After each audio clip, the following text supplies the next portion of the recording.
Oi gente, tudo bom com vocês? Me chamo Emanuele Farias e sou aluna de Letras de Espanhol na Universidade Federal de Campina Grande. E hoje a gente vai falar sobre o behaviorismo e as teorias de Watson. Então sejam bem-vindos ao meu podcast Te Ensinando o que eu aprendi.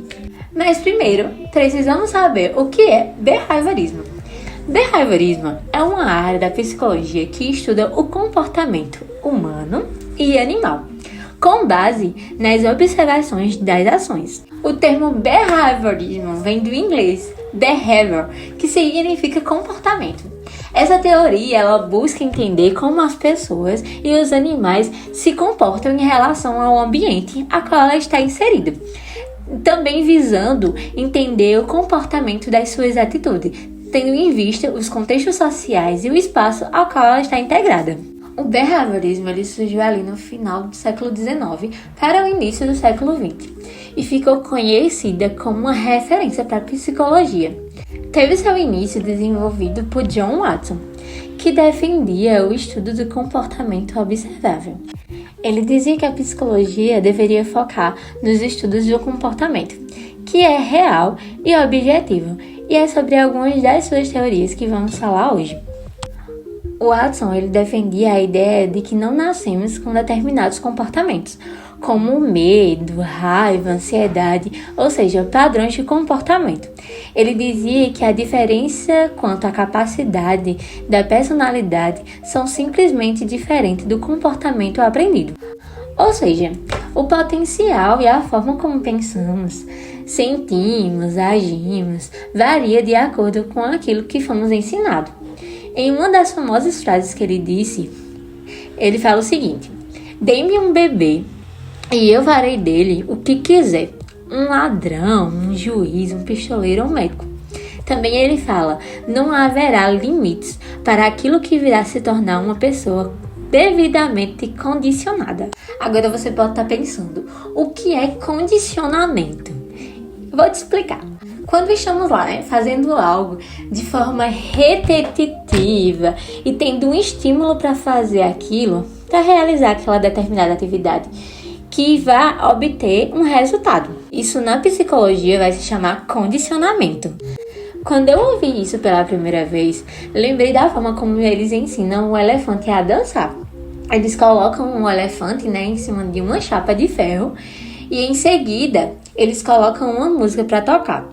Enquanto a música vai tocando, a chapa abaixo das patas do elefante, começam a se aquecer. E para tentar se esquivar daquela dor que a chapa está fazendo nas suas patas, ele vai fazendo um determinado movimento.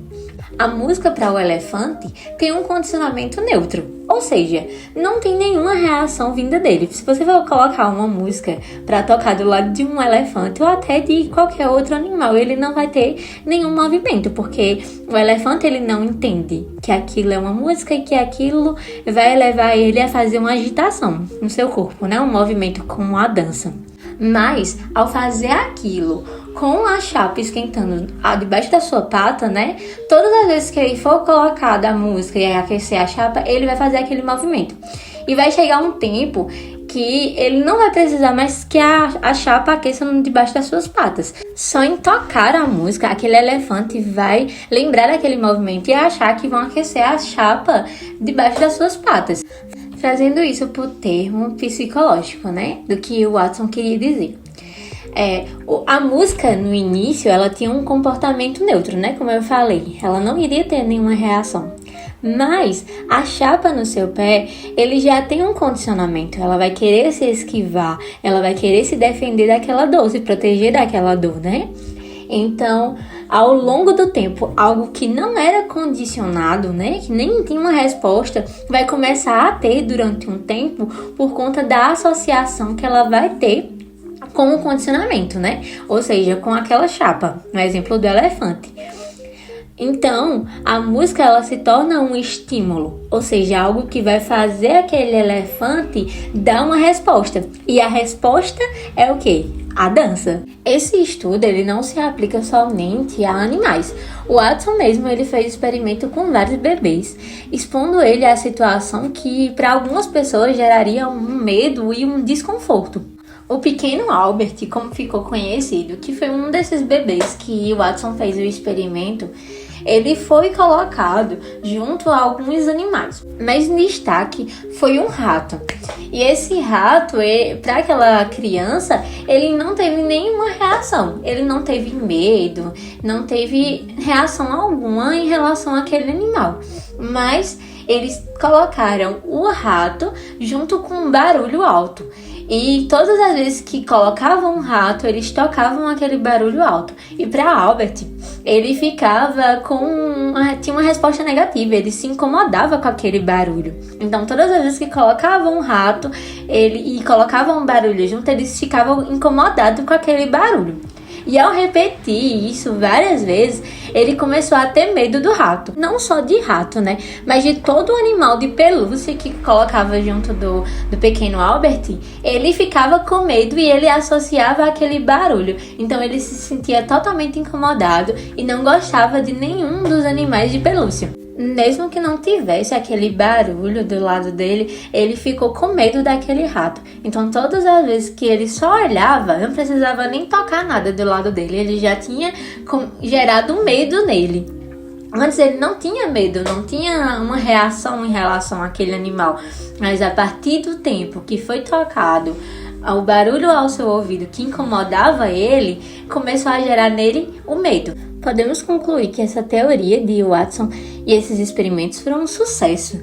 Atendeu a expectativa dele, aquilo que ele queria. Porque antigamente as pessoas achavam que a gente nascia com raiva, com medo dentro da gente, que era algo genético. E isso mudou tanto a psicologia e a ciência. Porque esse experimento dele fez as pessoas pensarem e questionarem isso. Porque não é algo genético. Aquilo que estamos cercados, o ambiente ao qual a gente está inserido, vai influenciar muito na pessoa que somos hoje. E o Watson, ele teve esse entendimento de que isso influenciava muito. Ao ponto dele falar essa frase, né? Que dei-me várias crianças e eu tornarei ela o que eu quiser. Porque ele sabia que o ambiente onde ele colocasse aquela criança e as coisas que estavam cercadas dela iria influenciar quem ela seria no futuro. Então, uma dica pra vocês, gente, se vocês gostaram desse assunto, gostaram desse conteúdo, eu super indico vocês a estudar mais sobre o behaviorismo. Não tem só a teoria de Watson, tem vários outros. Ele só deu um pontapé inicial para tudo isso, mas teve vários outros que complementaram essa tese. Então, eu indico muito a vocês a continuarem esses estudos. Aqui no link da descrição vai ter alguns sites para você estudar mais e aprender um pouco mais sobre essas teorias. Espero que vocês tenham entendido e aprendido assim como eu aprendi. E até a próxima. Tchau, tchau!